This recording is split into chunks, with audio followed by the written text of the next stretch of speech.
Buenas tardes con todos mis podcasters. Mi nombre es Andrés Escobar, soy de la comunidad de Sumplena Tech. Nos definimos como el portal de acceso hacia la transformación digital. Somos unos freaks de la inteligencia artificial, somos unos amantes de las buenas películas. Nos encanta hablar sobre Internet de las cosas, Big Data, Machine Learning, tecnología.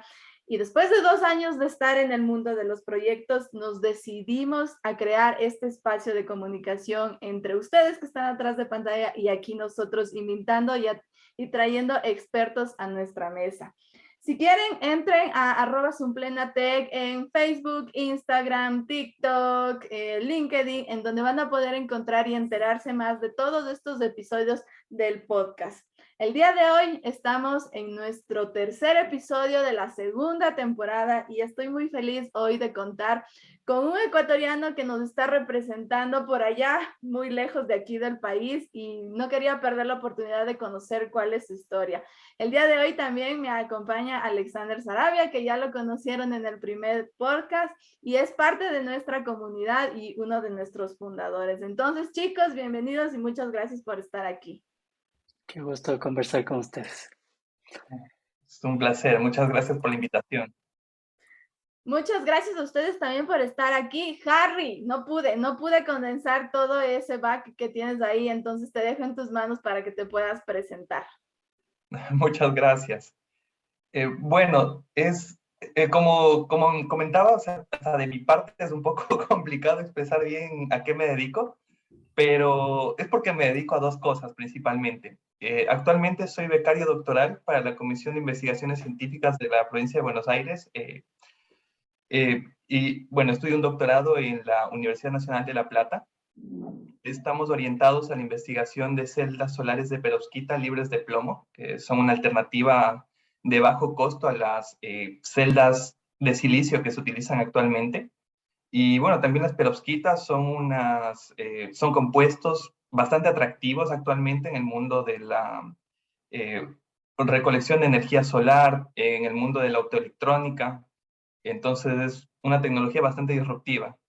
Y por el otro lado, estoy trabajando en una empresa llamada Smart 3D,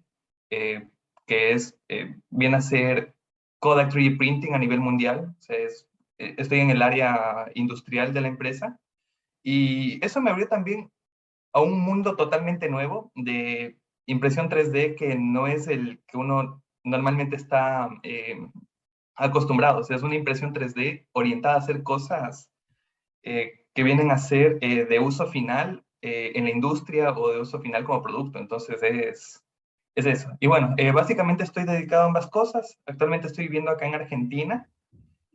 Soy de Riobamba, dato no menor. Viví en Quito desde los 18 hasta los 25 y luego vine para acá, para Argentina.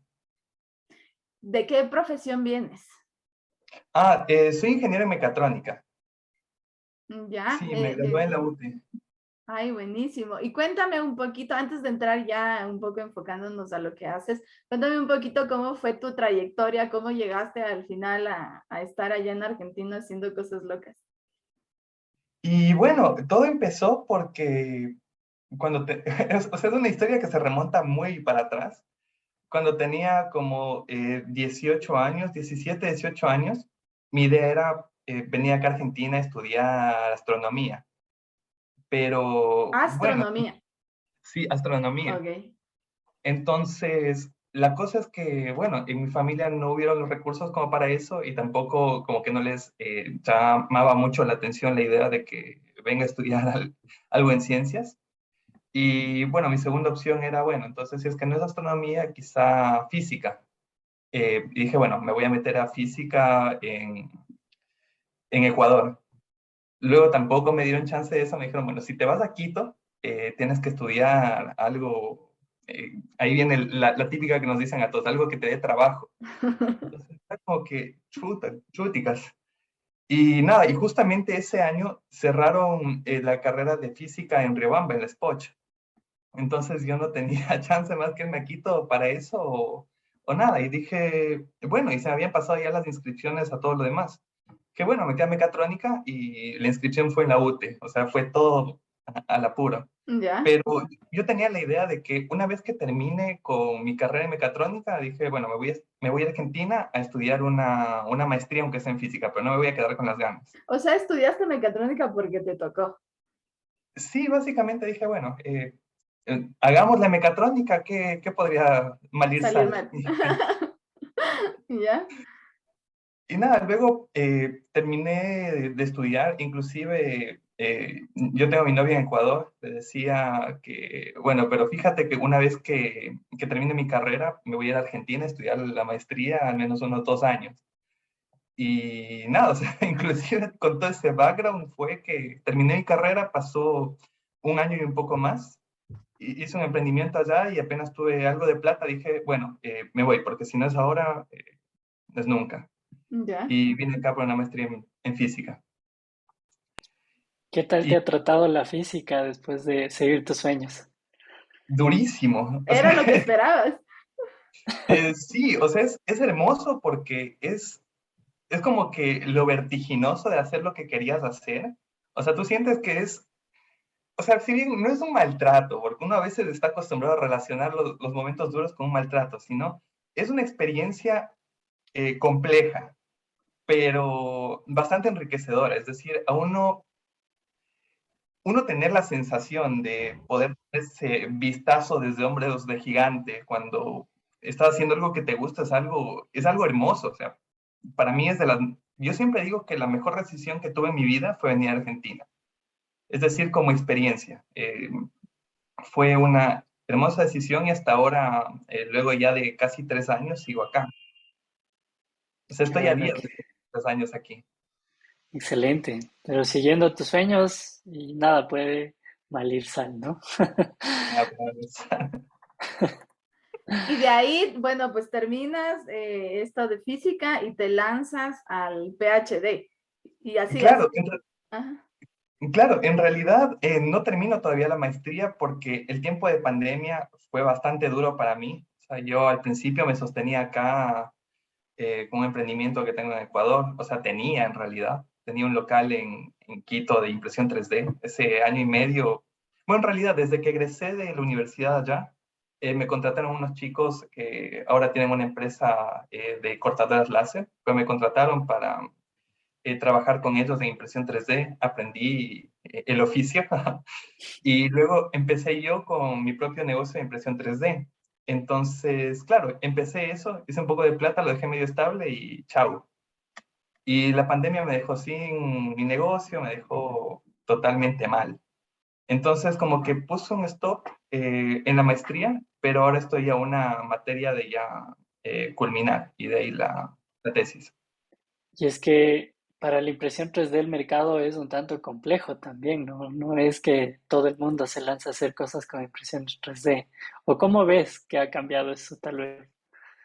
Claro, antes era más bien que no había mucha gente que estaba metida en eso, o sea, éramos unos 4 o 5 emprendedores en esa rama, pero actualmente sí, o sea, se sobresaturó el mercado y ya no es lo que era antes. Y aparte, sin la presencialidad en las universidades, mis principales clientes eran los alumnos de las universidades, entonces, nada, me quedé en el aire. Y justamente al ocurrir esto, yo tenía bueno, por ahí por consejo de un amigo mío que me dijo, mira, pero tú tienes todo para lanzarte de una vez al PhD, que métete al doctorado, que aplica.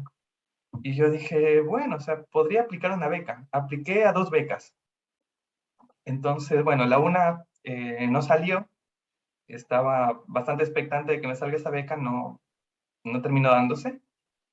Y luego justamente me quedé sin mi emprendimiento de Ecuador, me vi totalmente en la ruina porque aparte no podía ni siquiera salir del país en medio de la pandemia Claro. y dije, bueno, no me queda más que conseguir un trabajo acá.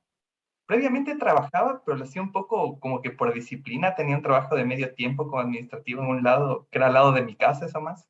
Ya. Y lo decía porque, como que cuando uno está estudiando y solo está estudiando, como que ya tiene otra vez el ritmo de vida del estudiante, de que estudia en la noche, se duerme durante el día, y dije, no puedo volver a ese ritmo, tengo que disciplinarme un poco.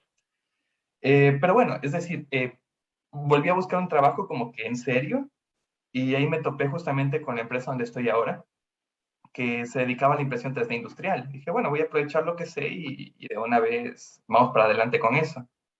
Empecé acá y a los 2 meses de trabajo o al mes de trabajo, creo que fue al mes en realidad, me llegó un correo notificándome que también me otorgaron la beca para el doctorado. Cuando todo se alinea. Claro, entonces dije, está buenísimo, así que nada, me di el tiempo para ambas cosas y ambas cosas son remotas, es más, entonces me resulta bastante bueno. Entonces tengo Chévere. bastante flexibilidad.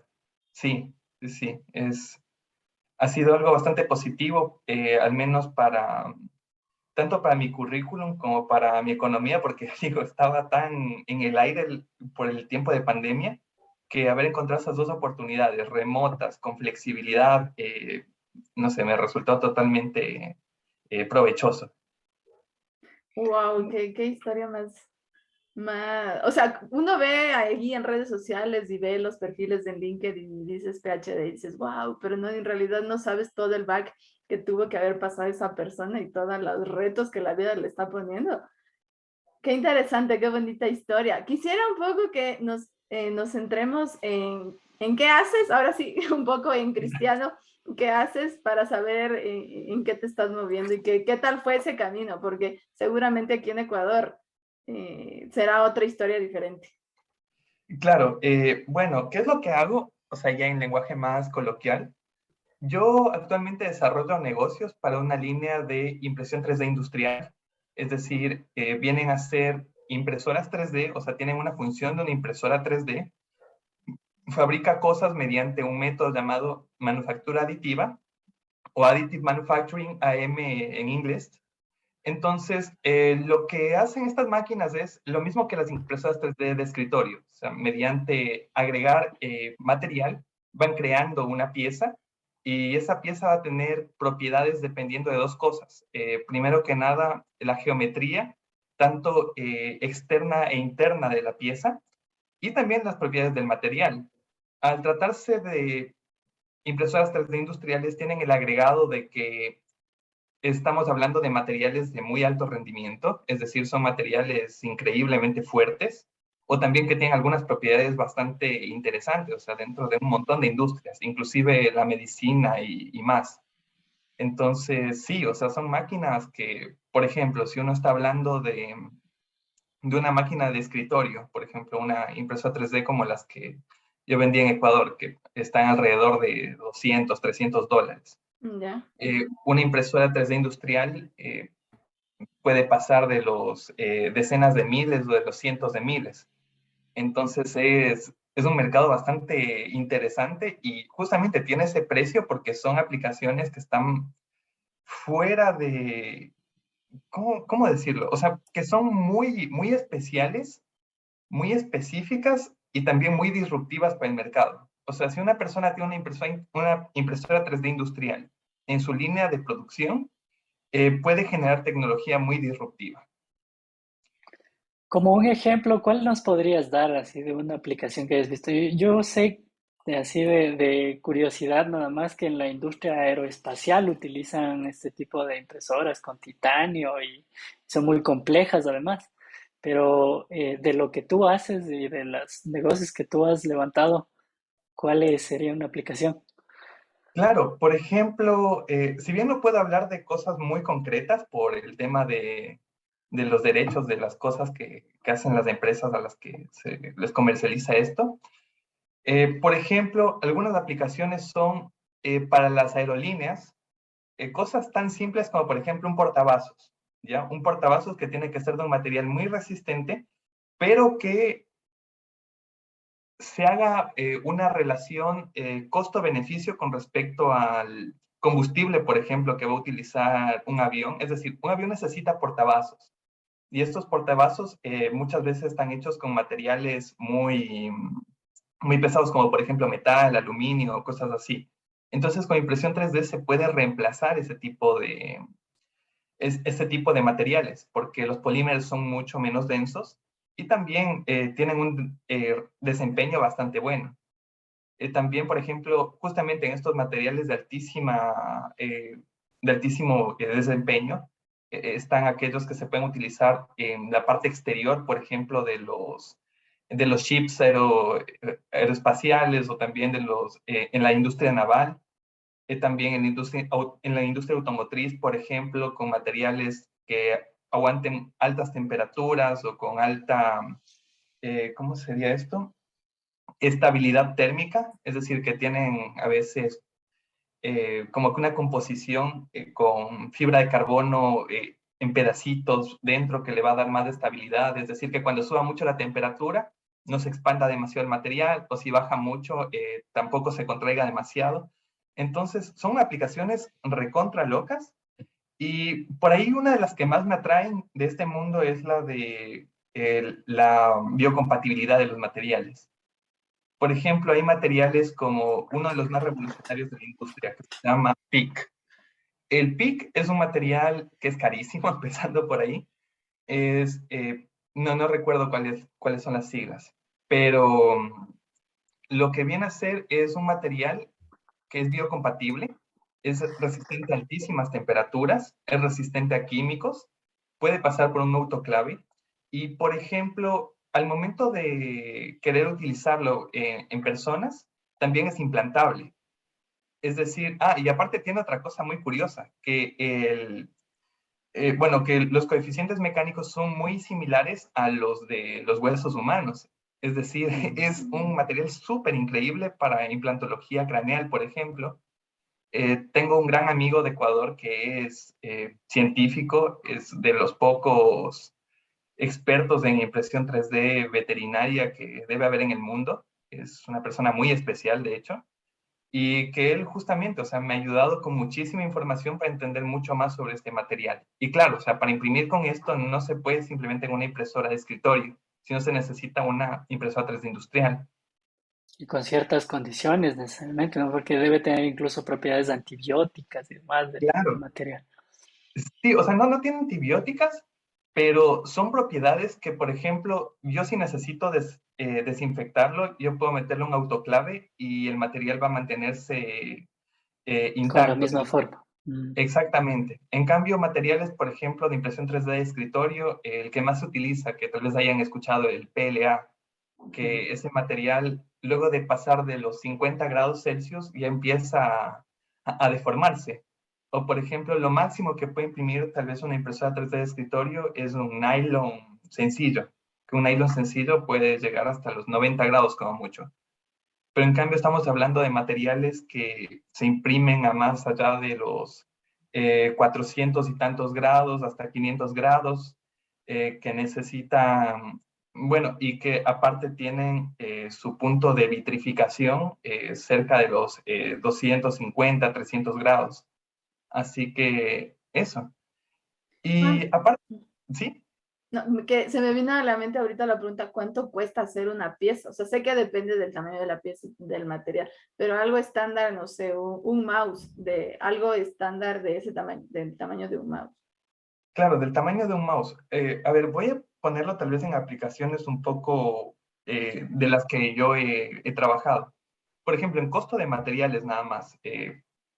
Por ejemplo, una turbina que vendría a tener el material que tal vez tendría un mouse totalmente relleno. Una turbina tal vez de este tamaño, como mucho.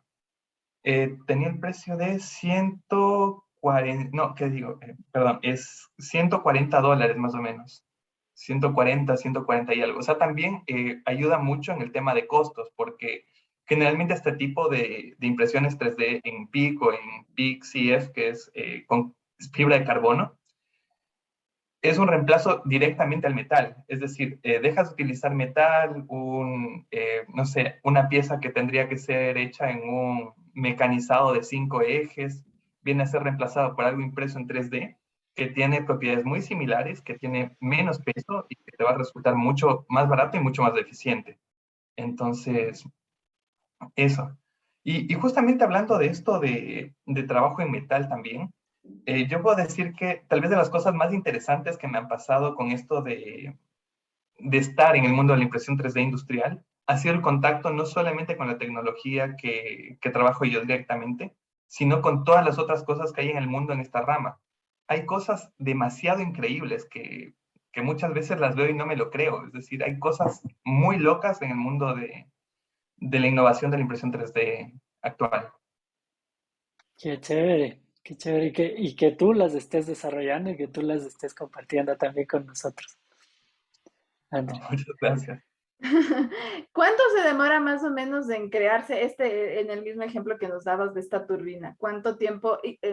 Primera pregunta, la impresora 3D, de lo que tengo entendido, imprime una sola unidad. ¿La impresora industrial tal vez tiene esa capacidad de imprimir más en masa o igual es uno? ¿Y cuánto tiempo se demora más o menos? Claro, por ejemplo, una impresora 3D está dirigida para imprimir tal vez una sola pieza. Depende de cuántas herramientas, en este caso, cuántos fusores de material tenga la impresora para que pueda imprimir más ahí mismo. O también depende mucho de la tecnología. Por ejemplo, yo trabajo con una tecnología que se llama deposición de material fundido, que viene a ser la que tiene la punta y extruye un polímero derretido. Sin embargo, también existen otras que imprimen muchas cosas a la vez en otros materiales, por ejemplo, por polimerización, fotopolimerización de resina, bueno, hay una tecnología que se llama DLP, otra que se llama MSLA, que hacen varias piezas a la vez. O sea, tienen una pantalla eh, con LEDs ultravioletas que llegan hasta 8K incluso, que lo que hacen es, empiezan a fotopolimerizar la resina, toda una capa a la vez, y sigue subiendo y se terminan construyendo piezas o que toda la capa a la vez. Hay otras que son, por ejemplo, de posición no recuerdo cómo es Direct Energy Deposition, DED, que viene a trabajar con una deposición de electrones con metal, o sea, se hacen piezas como, a ver, el equivalente sería como con una soldadora, ¿ya? Es decir, con ese material como el de la soldadora se hacen partes que son increíbles de ver, o sea, son cosas impresas en metal muy resistentes. Inclusive, por ejemplo, con depósito, hay otra también que imprime más cosas a la vez, que es la de Multijet Fusion, que es una que desarrolló HP, haciéndole promoción a las marcas, disculpa. No te Es que preocupes. son los que tienen esa marca y, bueno, los que tienen esa tecnología, pero, por ejemplo, ellos lo que hacen es, te hacen como que súper rápido impresiones 3D en nylon, y ellos tienen hasta ahora como que una de las tecnologías más rápidas para eso, o sea, para impresión 3D. Sin embargo, no todas pueden servir para todo. Entonces, como que hay una tecnología para cada tipo de aplicación. En la que yo trabajo, bueno, imprime una pieza a la vez cada una de las herramientas, pero, por ejemplo, justamente yo estoy en el área de impresión 3D para la producción. Algo así como lo que les contaba de HP, que imprime muchísimas piezas de nylon a la vez. Lo que tenemos nosotros es un sistema escalable con un montón de cámaras de impresión que se puede escalar con más cámaras. De hecho, por ejemplo, las impresoras 3D más grandes que vendemos nosotros vienen 4 cámaras de impresión.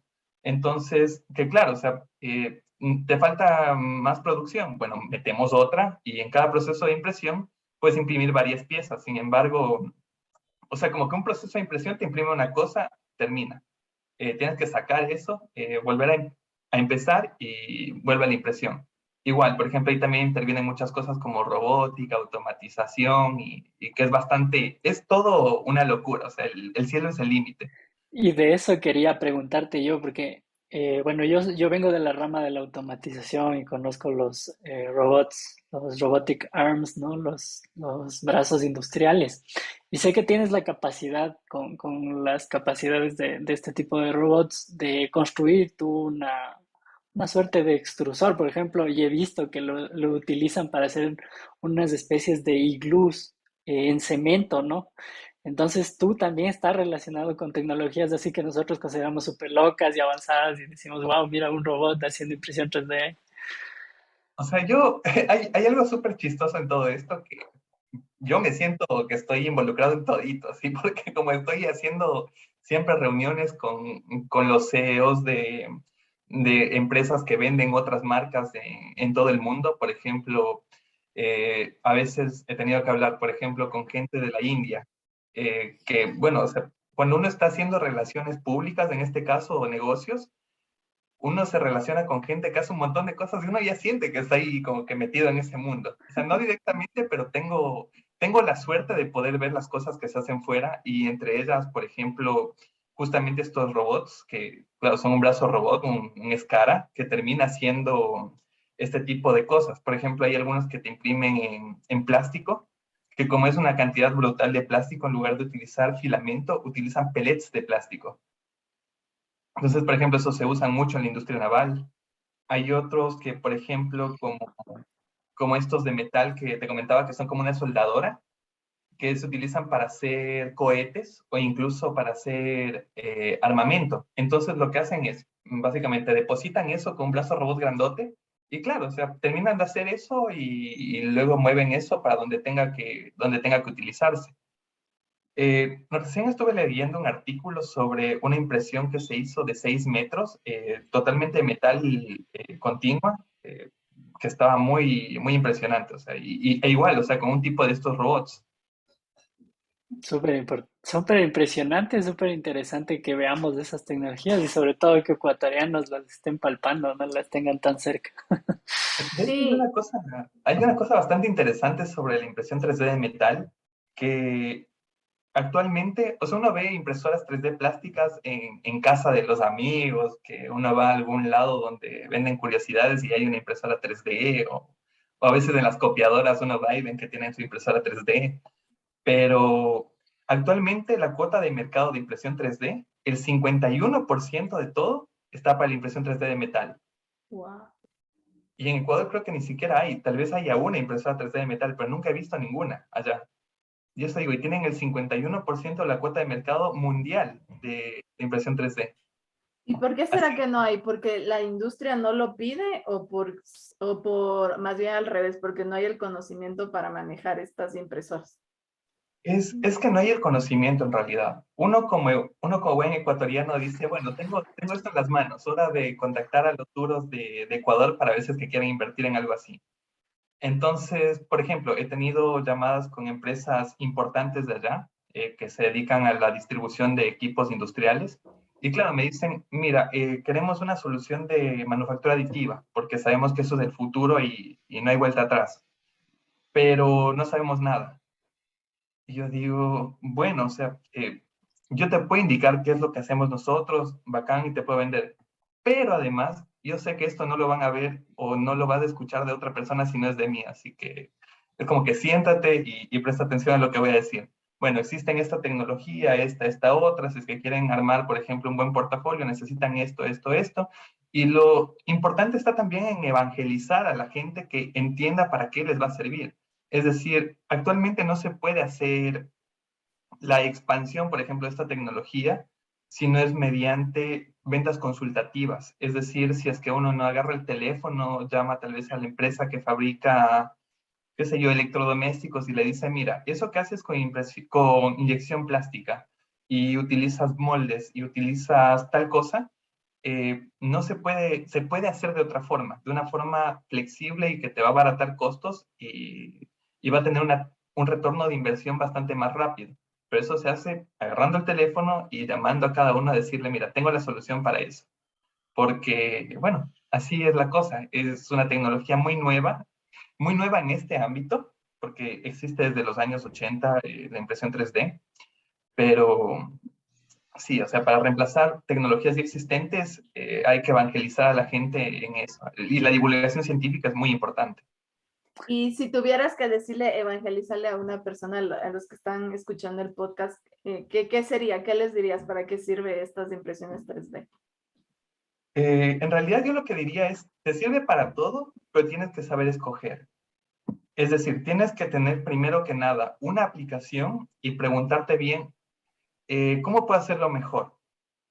Por ejemplo, justamente con el tema, a ver, una de las principales ventajas que tiene la impresión 3D es que al ser una tecnología en la cual uno va agregando material de forma controlada, uno puede controlar, por ejemplo, cuánto relleno va a tener algo. Las cosas vienen a ser mucho más livianas. Mediante software, por ejemplo, uno tiene la posibilidad de hacer análisis de elementos finitos de los diseños generativos. O sea, que parecen todo un diseño muy orgánico, que son solamente algunos palitos en lugar de una pieza sólida, uno puede optimizar al máximo eso y mediante impresión 3D se hacen esas piezas tan complejas. Entonces uno optimiza totalmente costos, optimiza totalmente el tema de uso de materiales también. Por ejemplo, yo no genero residuos como en la industria, no tan como en la industria, perdón, que está hablando de acá, que está, ahí sí. Tranquilo. Sí, es que justo empezó a sonar. Claro, o sea, todo lo que viene a ser optimización de costos y también menos generación de residuos se puede lograr con impresión 3D. Por ejemplo, la diferencia entre manufactura aditiva, que es mediante yo agregando un material, versus la manufactura sustractiva, que, por ejemplo, para una CNC yo necesito un pedazo grandote de material con Y material que... desbastas y vas a perder un montón de material y eso ya no se recupera. Claro, y no solamente es el material, también es el agua. Por ejemplo, es el agua mezclada con aceites o Y mezcladas es con otras cosas. contaminación. Claro. Entonces, todo eso, en realidad, la impresión 3D, todos son cosas positivas. El único problema que le encuentro actualmente es que es muy cara. Por ejemplo, en la impresión 3D de metal, que justamente hablábamos de por qué tal vez no hay en Ecuador, es porque la más barata que he visto, o sea, de las pequeñitas, está por los $120,000, la más pequeñita. Claro. Una inversión Sí, fuerte. sí, sí, bastante. Entonces hay que tener como que bastante, o sea, hay que tener un proyecto muy concreto como para eso. Y en Ecuador, lastimosamente, no hay tanta industria. Tal vez lo Wow. hay, pero está por descubrirse, ¿no? Ese es el reto también de justamente de esta comunidad, de tratar de divulgar, de expresar este tipo de tecnologías. A mí me había llamado mucho la atención la computación generativa en algún punto y cómo puedes generar un modelo que, digamos, tú ves, ¿no? Un soporte, por ejemplo, que podría ser un ángulo siempre, pero si lo haces a través de un modelo computacional, pues se vuelve en una cosa muy orgánica, muy distinta, que incluso se ve curioso al observar la pieza, pero es súper más eficiente, ¿no? El diseño. Es el futuro, definitivamente. Se me pasó el tiempo rapidísimo y ya tenemos que ir cerrando esta conversación. Harry, ¿dónde te encontramos? Definitivamente, ¿dónde hay que seguirte buscando? Bueno, en LinkedIn, o sí, cualquier cosa, estoy a la disposición. Yo tengo también una comunidad de impresión 3D de Ecuador. Tengo un grupo de impresión 3D Ecuador, donde muchas veces, o sea, pese a que la impresión 3D en Ecuador está en otro estado actualmente, siempre los invito para decirles, miren, así funciona esto que conocí, vengan, reúnanse todos en un Zoom y les enseño. Se conectan unas 4 o 5 personas, pero siempre me gusta contarles qué es lo que vi. Y porque justamente como comentaba Alex, que decía que lucen súper interesantes estas cosas con la construcción generativa de los modelos. Muchas veces uno trata de imaginarse el futuro y yo creo que la forma en la que va a lucir el futuro es así, o sea, con esas formas orgánicas, Son más generativas. orgánicas. Sí, esa es la forma en la que según yo va a lucir el futuro y Es seguramente como con este Matrix, ¿no? RGB. Tú miras Matrix y dices, wow, eso que está ahí realmente es más eficiente que un cilindro. Sí, por supuesto, eso para mí esa es la forma en la que podemos mirar al futuro. Por Qué ejemplo, interesante. a mí me pareció muy interesante también el contacto con Andrea, porque, claro, en principio yo estaba haciendo muchos contactos emocionado por LinkedIn y nada, por ejemplo, estamos por integrar Machine Learning a mi proyecto del doctorado. Yo actualmente sé poco o nada, o sea, sé lo que vi en papel en la universidad, pero nada más allá de eso. Me parece muy genial lo que ustedes hacen en realidad. Ay, muchas gracias. Y ya sabes, si necesitas cualquier cosa, aquí está también la comunidad. Me decías que tenías en la comunidad, ¿dónde la encontramos? Está en Facebook actualmente como Impresión 3D Ecuador. Listo, entonces les voy a dejar en la cajita de descripción los links al LinkedIn de Harry y a su comunidad. Harry, muchísimas gracias. Se quedaron un montón de preguntas, creo que alcanzamos la mitad de ellas. Ojalá Disculpa, podamos no. No, no, tranquilo. Más bien, ojalá podamos tener una segunda edición para seguir conociendo todo este tema que haces. Y son cosas súper disruptivas, como tú lo dices, y lo necesitamos. Y Ecuador necesita conocer que hay también estas oportunidades. Entonces, Harry, muchísimas gracias por todo esto. Muchas No, muchas gracias, gracias a Harry. ustedes. No, muchas gracias a ustedes. Ha sido un placer. Gracias. Listo. Gracias. Nos vemos. Una linda noche, tarde o cuando nos estén escuchando. Gracias. Gracias. Hasta luego. Chao.